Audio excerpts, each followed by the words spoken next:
ለብሼ ሀገሬን አገልግያለሁ። ሀገሬ ነው የሚሞተው። ዛሬ ወደ ሚዲያ የመጣበት አጋጣሚ ቢኖር ህዝቤ ለምን ጠፋች ለምለው ህዝቤ እንዲሰሙኝ። ህዝብ ማለት መንግስት ነው፣ መንግስት ማለት ህዝብ ነው። ፍትህ እንዲሰጡ እንፈልጋለሁ። እንደገና እናንተ ምን ጉድ ነው ግን የምንሰማው ማለት ነው። ሰማችሁ የአትሌት ገለቴን? በእውነት በጣም የምታሳዝነው የእውነት የኔ እናት የኔ ምስኪን እንዴ!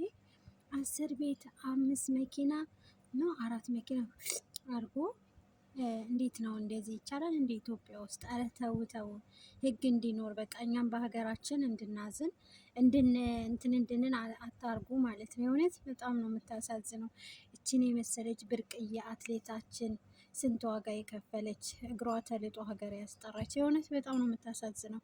አንጀት ነው የምታበላው ማለት ነው። በጣም ያሳዝናል። ትላንትና ሹፌር የነበረ ሰውዬ ዛሬ ይችን ምስኪን ተጠቅሞ ላሳርጎ እንደገና ባዶ ሜዳ ላይ አሁንም ገና ባራጅ ሊሸጥ ነው ያላት ቤት፣ እሱንም ሊካፈል ማለት ነው።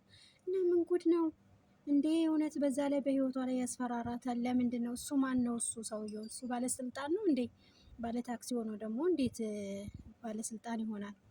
የታክሲ ሹፌር ሆኖ ማለት ነው። እና አሁንም ለብርቅዬ ለአትሌታችን ገለቴ አሁን ነው ቀነኒሳ አይዞሽ ገለቴ ማለት ያለብክ። የእውነት አሁን ነው። በፊት ስናሾፍ ነበር። እና እቺ ምድር ላይ ዋሆች አትሆንም። የምር ነው የምላችሁ። እና ፍትህ ነጭ ላቧን ጠብ አርጋ ሀገሯን ላስጠራች እህታችን በጣም ያሳዝናል።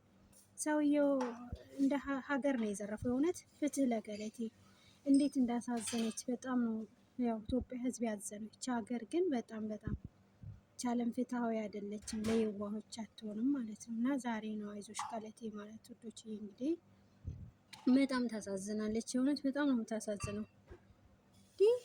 ለምንድን ነው እንደዚህ የሚሆነው? ለምንድን ነው ለድሆች